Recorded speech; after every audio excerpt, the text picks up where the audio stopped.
오늘 설교 제목을 영적 감각을 회복하라 이렇게 정해봤습니다. 따라합시다. 영적 감각을 회복합시다. 요즘 코로나에 걸린 분들이 많았는데 그중에서 후유증이 냄새를 못 맡고 맛도 못 느끼는 분들이 종종 있다고 합니다. 저도 한 주간 이제 코로나로 격리되어 있다가 이제 오늘 여러분 앞에 서게 됐는데 맛을 모르면 밥맛도 없게 되고 결국 살이 쭉쭉 빠지게 되는 것을 볼 수가 있습니다. 우리 중고등부 아이 중에서도 한 그 후유증으로 살이 10kg 이상 빠진 아이가 있더라고요. 이 맛을 모른다는 것은 아주 어찌 보면 불행한 일이죠. 삶의 낙을 잃어버린 것 같습니다. 다행히 코로나의 후유증은 이제 한 2주에서 한 달 정도 지나면 회복이 된다고 하니까요. 그런데 이 정말 감각이라는 것을 우리가 느끼지 못하면 아주 심각한 상황에도 이르게 됩니다. 제가 아는 어떤 유명한 목사님이 아프리카 선교를 떠났습니다. 그래서 이제 아프리카에 가가지고 좋은 호텔에 가서 따뜻한 물로 샤워를 해야 되겠다 이런 생각을 하고 아프리카에서 정말로 오지에 들어가서 선교를 열심히 하다가 이제 마지막 나오는 날 호텔에 들어갔습니다. 그리고 뜨거운 물이 나오는가 물어보니까 뜨거운 물이 나온다는 거예요. 그래서 너무 이 기쁜 마음에 이 샤워부터 하겠다고 샤워에 가서 뜨거운 물을 틀었어요. 뜨거운 물을 틀었는데 뜨거운 물이 안 나오는 거예요. 그래서 더 뜨겁게 틀어봤어요. 그래도 뜨거운 물이 안 나오고 찬물만 나오더라는 거죠. 그리고 이래갖고는 안 되겠다 하고 이제 이 때 타올을 가지고 때를 벗기는데 조금 벗기다 보니까 이상해서 보니까 이 피부에서 피가 나기 시작한 것입니다. 때가 아니고 살가죽을 벗겨버린 것입니다. 피부가 고통을 느끼지 못한 병에 걸려버린 거예요. 바늘로 찔러도 통증이 없는 겁니다. 그러다 보니까 뜨거운 물을 계속 갖다가 부었는데도 불구하고 화상이 일본에도 불구하고 이 차가운 물로 인식이 된 것입니다. 감각이 마비된 병에 걸려버린 거예요. 이처럼 감각이 마비된 병에 걸리면 고통이 없습니다. 무슨 뜨거운 걸 만져도 찬 것을 만져도 그것이 뜨거운지 찬지를 알 수가 없는 것이죠. 오늘 성경은 이 영적 감각이 무감각해져 버린 이스라엘 백성들에 대해서 말라기 선지자가 경고하고 있는 것을 볼 수가 있습니다. 영적 감각, 우리가 이것이 무감각해지기 시작하면 신앙생활이 되게 무미건조해질 수 있습니다. 하나님의 말씀이 잘 들리지를 않는 것이죠. 말씀의 바늘이 내 영혼을 콕콕 찌르면서 다시 살아나게 해야 되는데 그 말씀도 들리지 않고 깨닫아지지도 않는 것입니다. 육적으로 감각이 없으면 음식의 맛도 냄새도 못 느끼는 것처럼 신앙의 감각이 점점 떨어지면 예배도 기도도 찬양도 무기력해질 수밖에 없습니다. 점점 감각 없는 신앙이 되어지는 것이죠. 예수님도 그런 말씀을 하셨죠. 피리를 불어도 반응이 없다. 보통 사람들은 옆에서 막 나팔 불고 장구치고 피를 불면 손가락 하나라도 좀 까딱까딱하고 마음이 울렁거리는데 그런 감각이 없어진 사람들은 옆에서 아무리 북을 치고 장구를 쳐도 그런 마음의 감동도 없고 움직이지 못하는 것을 볼 수가 있습니다. 말라기 시대가 그랬다는 거예요. 하나님의 말씀을 그렇게 강하게 전해도 말씀이 말씀되지 못하는 것을 볼 수가 있습니다. 말라기를 읽어보면 하나님의 애타는 마음이 읽어집니다. 그런데 말라기 말씀처럼 강한 말씀이 없어요. 그런데 반대로 말라기 시대의 사람들처럼 하나님 앞에 대꾸한 사람들도 없습니다. 이 말라기 시대의 사람들에게 하나님이 요구하신 것은 영적 감각을 회복하라는 것입니다. 코로나 시대를 거쳐가면서 우리의 영적 감각을 점점 잃어가고 있지는 않는지 뒤돌아봐야 합니다. 예배를 통해 기도를 통해 말씀을 통해 은혜가 되어져야 되는데 은혜는 점점 없고 점점 신앙은 무미건조해 가며 내가 왜 교회를 다녀야 되는지 내가 왜 예배를 드려야 되는지 내가 왜 하나님을 믿는지 점점 무감각해져 가고 있는 신앙으로 변질되어 가고 있지는 않는지 우리 자신을 뒤돌아봐야 합니다. 우리가 하나님 앞에 이 무감각을 먼저 해결하려면 두렵고 떨림의 신앙을 회복해야 합니다. 따라합시다. 두렵고 떨림의 신앙을 회복합시다. 무엇이든 처음 시작할 때는 사람들이 두려운 마음이 있어요. 회사를 처음 들어갈 때나 무엇을 시험을 본다든지 하면 두려운 마음이 있죠. 그리고 마음가짐을 다 열심히 합니다. 정직하고 최선을 다하겠다고. 그런데 시간이 점점 지나고 익숙해지면 그런 마음이 점점 사라져요. 조심스러운 것도 없어지고 말과 행동이 정말로 건방지다 할 정도로 태도가 바뀌는 것을 볼 수가 있습니다. 창세기 15장을 보면 아브라함이 14장에서 조카 롯을 구해옵니다. 주변에 있는 나라들의 왕들이 쳐들어와서 조카 롯을 포로로 잡아가는데 그것을 이 자신들의 종을 끌고 가가지고 건져서 옵니다. 하나님이 도와서 이겨주신 거죠. 처음에는 의기양양해서 돌아왔는데 그 다음에는 돌아와서 갑자기 겁이 난 거예요. 저 사람들이 이제 다시 보복하러 쳐들어오면 어쩔까 하면서 15장의 초반기에 보면 벌벌 떠는 아브라함의 모습이 나타납니다. 세상이 무서워 벌벌 떠는 그때 하나님은 나타나서 아브라함에게 두려워하지 말라고 합니다. 내가 너를 지켜주겠다고 이야기를 해요. 그런데 세상을 통해서 벌벌 떠는 이 아브라함이 하나님 앞에 뚱딴지 같은 이야기를 합니다. 얘 아들 안 주냐 이야기하면서 내 종을 아들로 삼겠다 이런 이야기를 해요. 하나님이 약속 지키겠다고 달래시는데 세상에 겁먹고 벌벌 떨던 이 아브라함에게 하나님은 그 약속을 지키기 위해서 예배를 드리라고 이야기를 합니다. 그런데 아브라함의 마음의 터도가 어떤지 이 예배를 통해서 나타나요. 예배를 정말로 정성껏 드리기는커녕 마지못해 드리는 거예요. 원망하는 태도를 가지고 있었는지 그 마지막에 이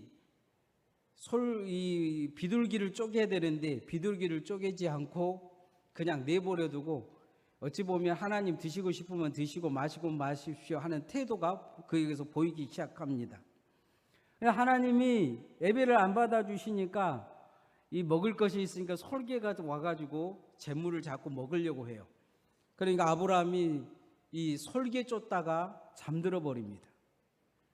예배 시간에 모기가 내 앞에서 웽웽 거리다가 모기 또 쫓다가 잠들어 버린 것처럼 아브라함이 잠들어 버려요.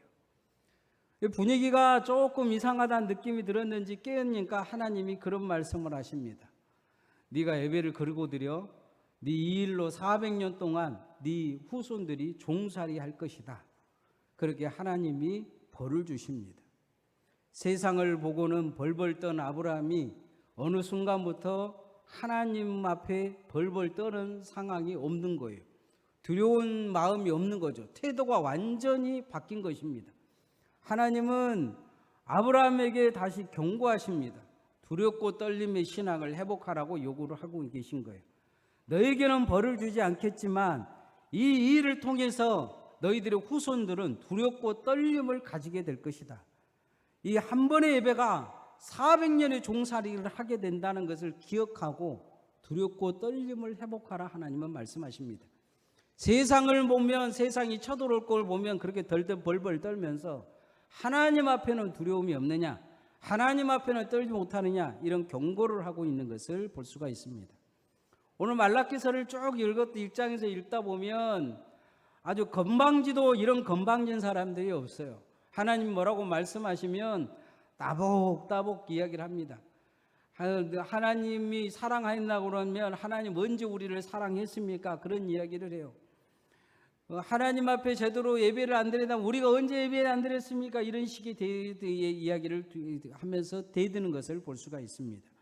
하나님이 저주 주겠다고 이야기하는데도 아주 반응이 없어요. 말라기 2장 2절 말씀 한번 같이 읽어보십시다. 시작. 만군의 여호와가 이르노라 너희가 만일 듣지 아니하며 마음에 두지 아니하며 내 이름을 영화롭게 하지 아니하면 내가 너희에게 저주를 내려 너희의 복을 저주하리라. 내가 이미 저주하였나니 이는 너희가 그것을 마음에 두지 아니하였음이라.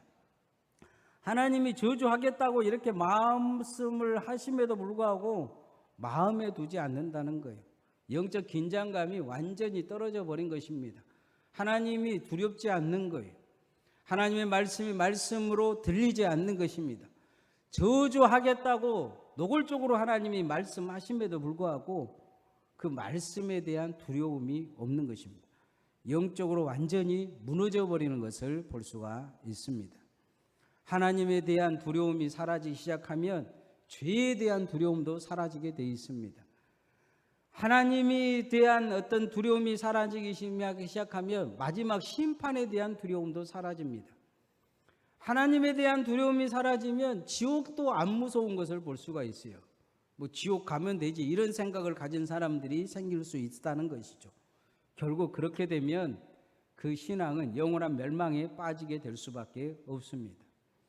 우리가 하나님 앞에 두렵고 떨림의 신앙을 회복해야 될 줄 믿습니다. 하나님 앞에 두렵고 떨림의 신앙이 있어야 돼요. 우리가 말씀을 갖가지 하지 않는 것이 두렵고 떨려야 합니다. 우리가 예배를 멀리하는 것이 두렵고 떨려야 합니다. 우리가 하나님 앞에 기도하지 못하는 것을 두렵고 떨어야 합니다. 그런데 그것을 당연시 여기고 그것에 대해서 은혜가 내게 없음에도 불구하고 신앙생활이 점점 떨어짐에도 불구하고 그냥 그대로 신앙생활을 유지하고 산다면 그 신앙은 결국 영적 긴장감에서 떨어질 뿐만 아니고 하나님에게서 떨어질 가능성이 있습니다. 하나님이 이 말라기 시대의 경고한 이 경고를 우리는 기억을 해야 합니다. 이 백성들이 이렇게 경고해도 하나님 듣지 않자 400년간 하나님 말씀 안 해버리시죠. 우리도 하나님 앞에 정말로 이 두렵고 떨림의 신앙을 온전히 회복해서 하나님 앞에 나의 신앙을 바로 세워가기를 소원합니다. 하나님이 두려워야 합니다. 하나님이 무서워해야 돼요. 자녀들도 보면 아빠가 무섭지 않으면 그때부터 말이 달라져요. 행동이 달라집니다. 어떤 아이들은 부모가 두렵지 않으면 밥상도 엎어버린 걸 볼 수가 있어요. 그러죠. 아이들이 부모가 두려우면 행동이 달라져요.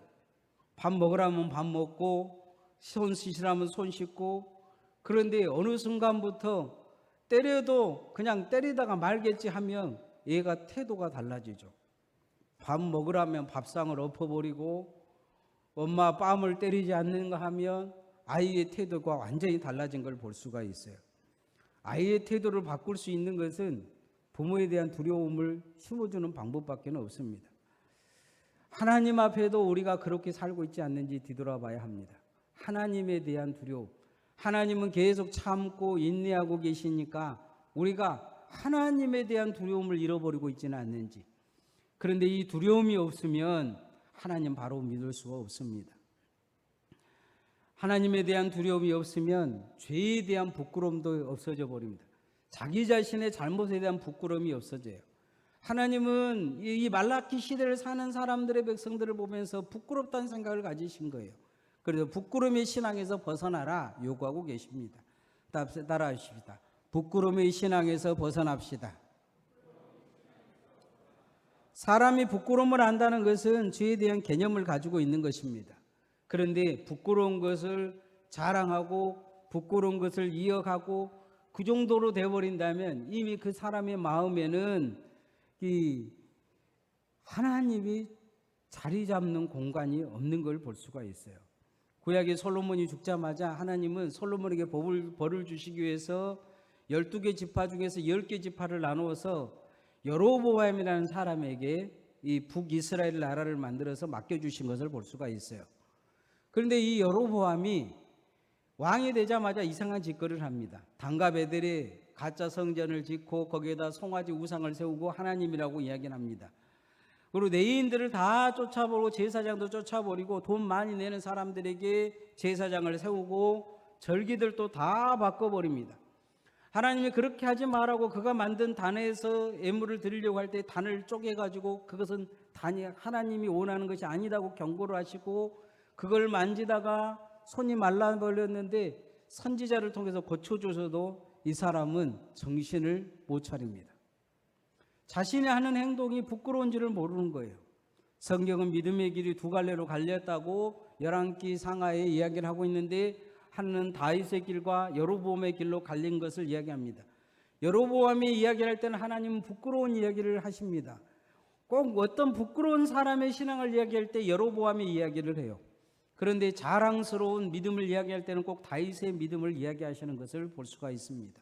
여로보암을 따르는 사람들은 다 지옥으로 끌려갔고, 다윗은 믿음의 길을 열어서 예수님 오시는 길을 통해 구원의 길을 여는 것을 볼 수가 있습니다.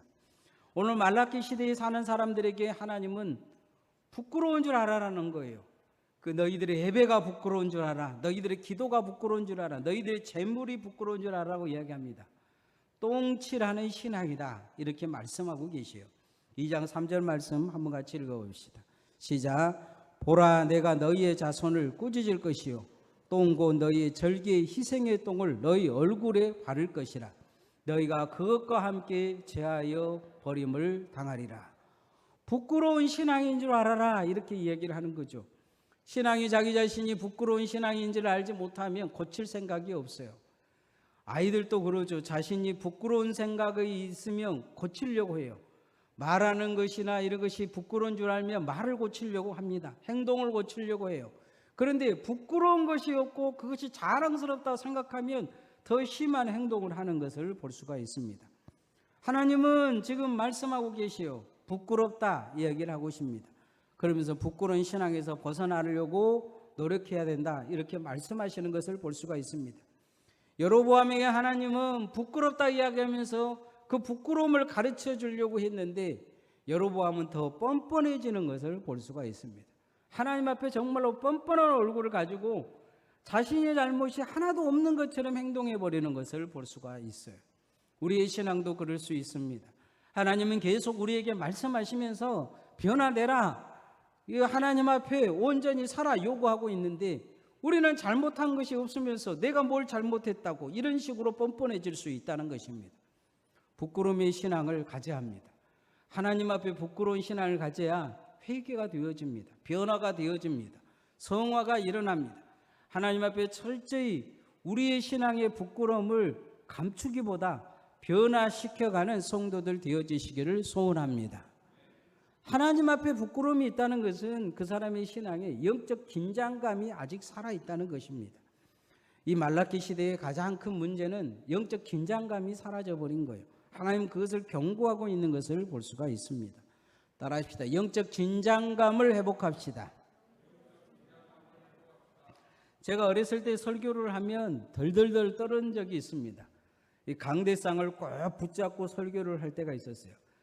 강대상을 붙잡고 떨어 설교를 했는데 강대상이 덜덜덜덜덜덜 떠는 거예요. 마이크가 내 앞에서 덜덜덜 떠는 것입니다. 지금 생각해 보면 하나님 앞에 떨었을까, 사람들 앞에 떨었을까, 이 생각을 해봅니다. 그런데 아무리 생각을 해봐도 하나님 앞에는 안 떤 것 같아요. 사람들 앞에 떤 것 같습니다. 성도가 영적 긴장감이 떨어지면 하나님을 의식하지 못하고 세상을 의식하게 되는 것을 볼 수가 있습니다. 레위기를 보면 대제사장인 아론과 그의 아들들이 이 제사장의 안수를 받는 장면이 나타납니다. 그러고 나서 그 귀한 잔치가 끝나고 나서 아주 불행한 사건이 일어나는데, 이 아론의 첫 번째 아들과 두 번째 아들이 이 하나님 앞에 제사를 드리다가 죽습니다. 이들이 죽은 이유는 다른 이유를 이야기한 게 아니고 다른 불을 가지고 예배를 드렸다는 거예요. 아마 기분이 좋았는지 밤새 술을 먹은 것 같아요. 그 끝절에 보면 술 먹지 말라는 낱말이 들어있는 거 보니까 잔치를 하면서 술 먹다가 밤새 술 먹다가 잠들다가 하나님이 주신 불을 꺼트려 버린 거예요. 아차 했겠죠. 그럼 아무도 본 사람이 없는 거예요. 둘밖에. 아무 불에나 가져다가 이 예배 드려도 되겠지 하고 아무 불에나 가져다가 예배 드리는 거예요. 제사장이 불을 꺼뜨렸다면 얼마나 불명했겠어요. 하나님 앞에 가서 그 이야기를 해야 되는데, 또 이 아버지에게 그 이야기하고 백성들 앞에서 그것을 드러내야 되는데 정말로 창피한 일이죠. 그러니까 감춰버리기 위해서 세상 불을 가져다가 예배를 드린 거예요. 회개하고 솔직하게 내가 이랬노라고 그랬다면 그들은 죽지 않았을지 모릅니다. 그런데 하나님보다 사람을 더 의식한 것입니다. 사람을 의식하다 보니까 다른 분을 가져다 드린 거죠. 영적으로 감각이 둔감해져 버린 것을 볼 수가 있습니다. 우리도 신앙생활을 늘 그렇게 하고 있지 않는지 뒤돌아봐야 합니다. 사람들이 있는 곳에서는 직분자처럼 행동하고 하나님 앞에 정말로 나는 선한 직분자로, 하나님 앞에 일꾼으로, 그리고 성도로 살아가고 있는지, 영적 긴장감이 정말 하나님 앞에 코람되어 하고 있는지 우리 자신을 뒤돌아봐야 합니다. 오늘 말라기는 그것을 경고하고 있는 것을 볼 수가 있습니다. 제사장은 어떤 사람들이냐면 백성들 앞에서는 거룩하고 오지만 제사장은, 특히 대제사장들은 하나님 앞에 가서는 아무도 보이지 않는 성전에서 홀로 남아있는 사람들입니다. 이 사람들은 하나님과 언약한 사람들이에요. 이 사람들은 평강의 말을 해야 되고 은혜의 말을 해야 되고 많은 사람들을 옳은 길로 인도해야 될 사람들입니다. 그런데 이 사람들이 사람들 앞에서는 의식하고 뭐가 있는 것처럼, 기도한 것처럼, 예배하는 것처럼, 하나님 앞에 헌신한 것처럼 하지만 하나님을 의식하지 않는 신앙으로 망해가고 있다는 것입니다. 2장 8절 말씀 한번 같이 읽어보십시다. 시작. 너희는 옳은 길에서 떠나 많은 사람을 율법에 거스르게 하는도다. 나 만군의 여호와가 이르노니 너희가 뇌의 언약을 깨뜨렸느니라. 이 말씀 앞에는 평강과 생명의 언약에 대한 이야기를 쭉 하고 계십니다. 이들이 사람들 앞에서 행동하는 것이 중요한 것이 아니고 하나님 앞에서 귀한 믿음을 가지고 있는 것이 그 시대의 사람들의 생명과 평강을 지키는 것인데, 그들은 하나님 앞에서 헛소리하고 사람들 앞에서는 옳은 소리하고 하나님 앞에서는 예배하지 않고 사람들 앞에서 예배하고, 하나님 앞에서는 정말로 신앙이 정말로 똥칠한 신앙이면서 사람들 앞에서는 신앙이 있는 척 행동하는 그 맛없는 신앙, 영적 긴장감이 완전히 떨어져 버리고 세상 사람들 앞에서는 긴장하는 세상 사람, 그런 사람들처럼 사는 그런 존재들이 되어버렸다 이야기하고 있는 걸 볼 수가 있습니다. 하나님을 의식해야 영적 긴장감이 있습니다. 예배의 긴장감이 있어요. 기도의 긴장감이 있습니다. 말씀의 긴장감이 있습니다. 우리가 하나님을 의식하고 사는지를 뒤돌아봐야 합니다. 오늘 예배도 하나님을 의식하는 예배인지 아니면 사람을 의식하는 예배인지 우리 자신을 뒤돌아봐야 합니다. 하나님의 말씀을 의식하는 신앙인지 아니면 사람의 말을 의식하는 신앙인지를 뒤돌아봐야 합니다. 여러분에게 영적 긴장감이 회복되어지기를 소원합니다. 그래야 신앙이 살아납니다. 그래야 하나님 앞에 코람되어 할 수 있습니다. 하나님 앞에 바로 설 수가 있습니다. 예배 시간이 귀해집니다. 하나님과 나의 관계의 예배 시간이 정말로 귀한 시간이 되어집니다. 그러나 하나님 앞에 영적 긴장감이 떨어져 버리면 그같이 천한 신앙이 없어요. 빨리 끝나야 되고 예배 시간이 정말로 세상에서 가장 보잘것없는 신앙, 천한 신앙이 되어집니다. 하나님 앞에 영적 긴장감이 떨어지면 기도 시간이 그저처럼 천한 시간이 될 수밖에 없어요. 그저 세상 사람들에게 보여주려고 써놓은 어떤 기도문처럼 물품면서 내가 아는 지식과 내가 뭔가를 잘하고 있다는 그것을 보여주는 그런 하나님 보시기에 정말로 가증한 소리밖에 되지 않을 수밖에 없습니다. 죄 짓는 시간이죠. 처참한 시간이 될 수가 있습니다. 영적 긴장감을 회복해야 하나님 앞에 코람되어 할 수가 있습니다. 이 말라기는 영적 감각이 떨어진 이스라엘 백성들을 경고하는 내용입니다. 오늘 우리는 점점 이 영적 감각이 떨어지고 있지 않는지 뒤돌아봐야 합니다. 맛이 느껴지지 않으면 금방 우리는 맛이 느껴지지 않는 걸 알지 않습니까? 냄새가 나지 않으면 내가 문제가 있다는 걸 알지 않습니까? 하나님 앞에 오늘 우리 신앙은 은혜가 있습니까? 하나님의 말씀을 읽을 때 하나님의 말씀대로 살지 못한 영적 감각에 대한 부끄러움이 우리에게 있습니까? 두렵고 떨림의 신앙을 우리가 가지고 있습니까? 하나님을 의식하는 영적 긴장감이 있습니까? 이런 영적 감각이 없다면 우리는 죽어가고 있는 것일 것입니다. 말라기 시대 하나님이 마지막 경고를 하신 것처럼 다시 하나님 앞에 영적 감각을 회복하라, 그렇게 요구하신 것처럼 우리가 이 코로나 시대에 점점 떨어져가는 이 영적 감각을 다시 회복해 갈 수 있기를 소원합니다. 찬양하십시다.